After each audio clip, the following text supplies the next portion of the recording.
who is supposed to have the edge there. I'd imagine it'd be the Wukong. If you can get the longer trades, Camille, if you can get the really short trades with Grasp, second Q proc, and your adaptive shield.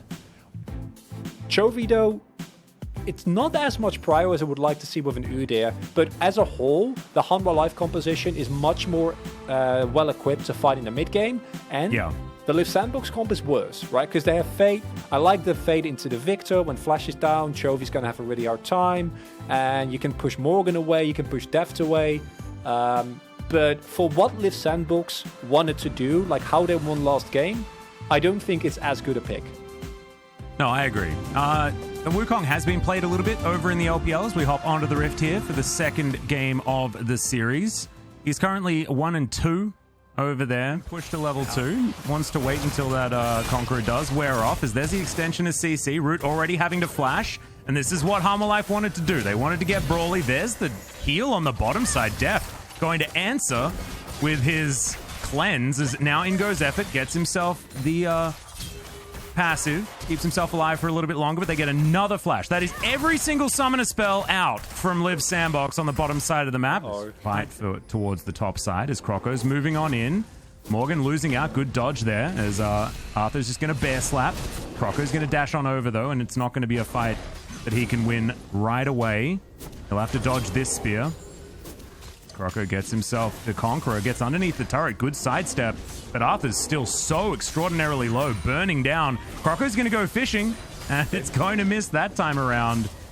Oh my goodness, this is so scary. It's like actually fishing for bears in a barrel. Finds the spear as they're going for the dive, as Morgan is able to use that decoy to get himself to relative safety, but it's not enough, as they are just under this turret forever. A double kill for Croco. Summit tanks up the turret for him. And once again, this early game is all Liv Sandbox.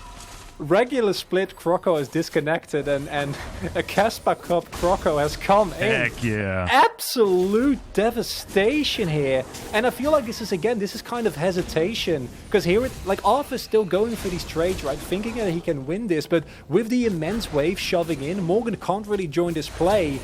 And Croco is just like, no, I'm not letting up. Like, this wave is going to crash into the turret. And at this point, Arthur, he looks like he's alive, but he's already dead. The fact that they also cleanly execute the kill on Morgan is just like, that's just a cherry on the cake. You're already happy. You already had a nice birthday cake. And then you found out that there's another slice in the fridge. And you're just feeling great. And Liv Sandbox is off to another cracking start here in this game. And it's another, like, more question marks are popping up over the top of this this Wukong, absolutely. As we're going to have a look at the win rates for the Victor in the matchup against Azir. I just think of Kuro versus Faker every single time I see this. This top side can keep snowball. Thank you, Croco. Yes, keep going.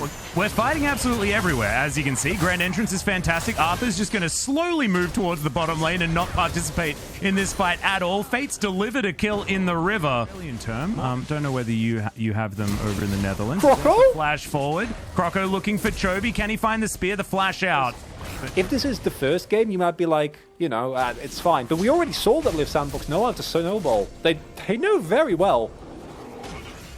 Well, you've got Samira rotating up here. We're looking for Shelly, for Liv Sandbox. They've already got this down very, very low as Morgan's going to go in. Does still have his ulti available. Throws it down, trying to Cyclone in here, and they do immediately get rid of the Rel. Summit also a little bit out of position. Fate at full health, looking for the Emperor's Divide. Finds 3, but no kills. An extension of the advantage on this top side, and Morgan for some reason is underneath this turret. This is not safe in any way, and Morgan's now looking for it. He doesn't have Cyclone, remember. He should just be going down as Croco, relatively low, has the Primal Surge as Morgan's burning down to the red buff, but he will be able to walk his way out. Arthur gets in to try and save him, but still, the value's going to be there, right? This is all about getting these plates, as Arthur might just be donating himself over, and he is absolutely doing that. Not sure what he was thinking he could accomplish underneath this turret. Seemed to be the answer so far. As Chovy going to have to flash, and the follow flash is going to be there. Chaos Storm goes down, but Chovy is not escaping this one. That's going to be a free kill over to Fate. They trade flashes, but still, the Azir comes out on top. Game unrelated, but do you know if there's a Croco fan club that we can sign up for? answer. I'm sure there is one, as Arthur is familiar with this, getting trapped underneath turrets and having absolutely no options. It's going to happen once again here in the mid lane. Let's see whether this dive is going to work, as yeah, he made it into the brush, actually. Is this going to be the answer? As there he is. Okay, Summit going to get knocked up. The spinning from everyone. Summit will be taken down by the Samira, but immediately the double kill comes through because Fate turns up and sweeps the floor with them. And it feels more perfect than it is because that stat's pretty ridiculous. Here's the team fight, though. Chaos Storm trying to get some value. Some knockups are there, but they're way too far behind. Summit's burning down, in goes Morgan, but the Emperor's Divide was still there. Fate's going to be absolutely fine. Spear's still raining through. That type of play looks really bad, as Summit might get caught. Yeah, there's the grand entrance. Actually, great answer to the hook shot. Really liked that one. We'll see whether Summit does go down. It looks like he will, as the Inferno trigger is going to be enough. Shirley's going to be traded. Kill in the grand scheme of things, besides that one shot down. Be careful, though. Yeah, there's the quickness. Could this be the start of something? Chronicler, that's my question. Def just got 2 kills. Okay, you can see Effort just staying stalwart out towards that backside, as there's the grand entrance. Crashdown going to try and get Effort out to safety. Chaos Storm doing a lot of damage right now as Summit's trying to keep them busy for the moment. Effort almost just dies straight up to that one as in goes Morgan, gets swept out as now Summit looks for the backline, but he gets obliterated.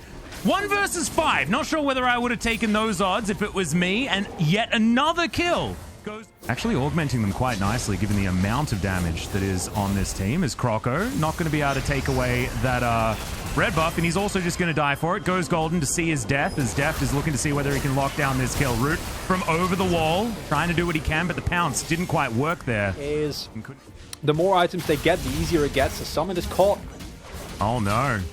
Summit going to be taking a fair bit of damage. There's the Cyclone as Chovy just throws down the Chaos Storm. And yeah, Summit can press as many buttons as he likes. That is what made it really work, right? Like, they committed to these calls. And now they're just playing it so much slower. Well, Vista's just going to dive on in. He has to quickness to get himself out. Goes Golden to keep himself alive. Should be able to survive right now, but he's out of the fight. Not exactly consequential as Summit looking for this one. Morgan is going to go into his decoy, but look at the amount of damage that does come out. The kill from the Azir, his AoE is just massive as Root's trying to dive on out. Chovy has to flash to get himself out of the way. The tactical sweep is fantastic from Summit, but Chovy's just trying to kite. Manages to take down the Camille as now Croco doesn't find the spear. Chovy, how is he still alive for so long? The fire will take him down from the red buff. He gets caught on a ward. He gets spotted there, and that means that this might very well be the finish. Live Sandbox possible, looking at a 2-0 here, Atlas. Yep, Vista's just getting ignored as they take down the second Nexus turret. I'm going to be denied my 3 games as Morgan trying to get on in here, but the Nexus is the focus. Root's going to get there. Performance here from Live Sandbox, and oh, man. I don't know. I feel like he's a martyr in this particular game. Actually, so much damage. Oh, that's another. Here we see another example of Pioshik's law. Tell everyone, if you're in the LCK and you're not Pioshik, don't prioritize it there. Please do not. It just doesn't work. It keeps happening. Deft also having some heroic efforts, right? Like getting a little bit gold left and right, making the plays, but I think against a comp like this that gets this fat this early, that's just nothing you can do. Absolutely not. And also, you saw that the bottom lane was irrelevant on both sides, basically. I mean, Deft was trying to pick up whatever he could, but I mean, that's 4.8k. That's almost the same damage as the useless Udyr on the side of Hamalife Esports. Like, Root and... Thank you very much, guys. And Live Sandbox made a huge upset onto Hamalife Esports, and they took down one of the top team here in the LCK. So what's your take on the draft? We saw Wukong coming out. Wukong has been picked in other regions, for example, like LPL. This is a good champion into AD. Physical damage carries on the top lane. He can have actually edge over those picks, and also this champion has a huge power for team fight as well. So I guess Hamalife prepared this pick for a long time. And also Hamalife, they subbed in Morgan after they subbed out Dudu. So I guess this is something that is kind of prepared, but there were a lot of accidents happening in a very early phase of the game. So Liv Sandbox was able to actually gain a huge lead from the get-go. Similar to game number 1, Arthur was able to lose a trade really hard in the early game, and that's how Liv Sandbox was able to start their snowball. Chovy has so much work to do in this game. I mean, in this team, Chovy always get this kind of responsibility to carry the game, but this time around, Hana Life gave him the late game carry pick, Victor, which actually requires a lot of time to hit the power spike. So I think Syndra could have been a lot better choice if they want Chovy to just go 1v9. In the current meta, mid-priority really means a lot. So because of that, Azir was able to actually have this agenda to roam around the map. If they put something that's strong in the early game, they might not have had that insurance of the late game Chovy carry. So they always try to go with this late game high damage pick for the mid lane. But today, Liv Sandbox, even though they were a little bit shaky in the mid phase of the game, they were able to actually step ahead of the opponents in the early game and get the Nexus in the end. Just like game 1, yeah, we had another accident happening around the first scuttle. So Wukong shoves in the wave and places a ward and recalls. So this ward could have been a lot deeper in the enemy jungle because he had this lane priority, so he could just place the ward in order to spot the Nidalee in the jungle, but this ward did not give him enough information.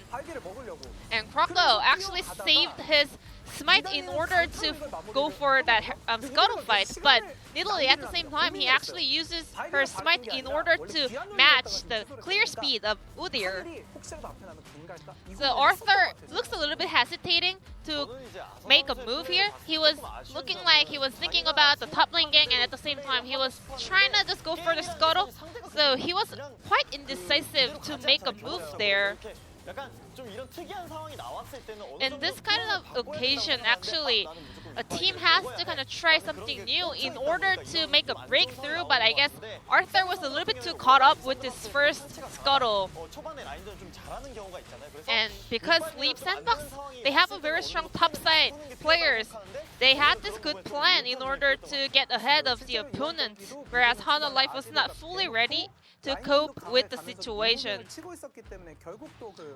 it looked like Udyr was stuck in the middle, you know, whether he was going to go for a gank or whether he was going to contest for the scuttle. So we had a lot of time wasted by that moves. He had this smite priority, so he could just go for the scuttle, or he could just camp in the brush in order to kind of bait Camille to go a little bit more aggressively. But that a few seconds that happened in the middle of nowhere in the vacuum actually led to a huge snowball in the end. Yes, and that's where everything started off for the side of Liv Sandbox, but still, they were not able to actually close out the game. But we had this game-ending teamfight that broke out at 32-minute mark into the game. Kai'Sa was on the top side of the map, so Hana Life tried to make some setup, trusting the Victor's teleport. But Azir and Camille had their eyes on Wukong. Hana Life thought that they could outnumber the opponents because Victor has this TP, whereas Kai'Sa was a little bit isolated on the opposite side of the map. But Wukong got spotted for a slight second, and Camille and Azir was so quick catching that and locking down the kill. If Hana Life was not fast enough to find a team fight, well, I think Hana Life should have made a different rotation around the map. But also, we want to point out that it was a little bit unlucky that Wukong got spotted for a slight second, but at the same time, well, Liv Sandbox was really smart making that play. Liv Sandbox was able to come back with a much better performance in today's series, especially up against Hana Life, and the POG will be Croco on Nidalee. Today, the synergy and teamwork on the side from the mid and jungle duos on the side of Leaf Sandbox was really on point. Arthur had no breathing room throughout game 1 and 2. 100% early game kill participation as well. However, Nidalee is a champion that kind of requires a bit of a scale. Well, a lot of people are actually doubting this champion because it does take a while for her to come online, but Kroko was really on point utilizing the power of this pick, and also the way he kind of utilizes her smites in order to match the clear speed of Udyr was really smart. He participated all the significant kills, and also he still caught up with his farm numbers. And Kroko was really flying in this game. I think this is a good sign for Leaf Sandbox as a whole because all of their players look to be in better form today. 6 out of 9 for Kroko, and also Fate once again picked up 3 of the votes here.